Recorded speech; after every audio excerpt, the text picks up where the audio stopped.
ఇక్కడ దేవుడు ఏమై ఉన్నాడట?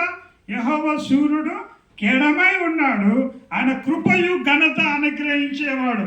కృప అంటే ఏంటంటే మనం అవిధేయతంగా నడిచినా కూడా ఎందుకు ఆ ప్రేమ అనేది వాళ్ళ మీద అట్లా ప్రేమ పుట్టుతూనే ఉంటుందట. ఎప్పటికీ ఆ ప్రేమ అనేది ఉంటుందట. మళ్ళా మనిషిని ఘనపరుస్తాడట.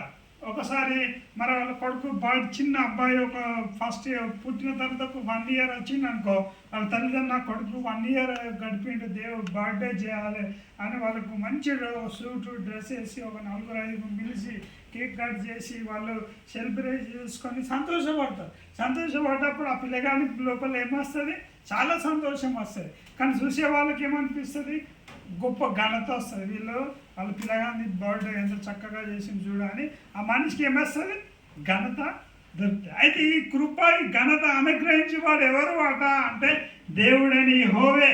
ఆ యెహోవా హృదయంలో అందరినీ ప్రేరేపించి మనకు వచ్చినట్లుగా ఘనపరిచినట్లుగా చేస్తారట. మందిరానికి చాలా మంది వచ్చారు అనుకో, 1000 మంది మందిరానికి వచ్చిననుకో, వచ్చే పాస్టర్కు ఘనత వస్తుంది.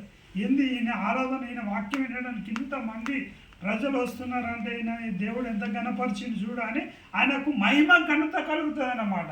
ఎప్పుడైతే ఆ దేవుడు కూడా తన బిడ్డలకు మహిమ ఘనత కలగాలని, కృప కలగాలని కృప చూపిస్తున్నాడట. కృప చూపిస్తూ మహిమ ఘనత కావాలని దేవుడు ఆశిస్తుందట. కాబట్టి యథార్థంగా ప్రవర్తించువానికి ఏ మేలు చేయక మానడు.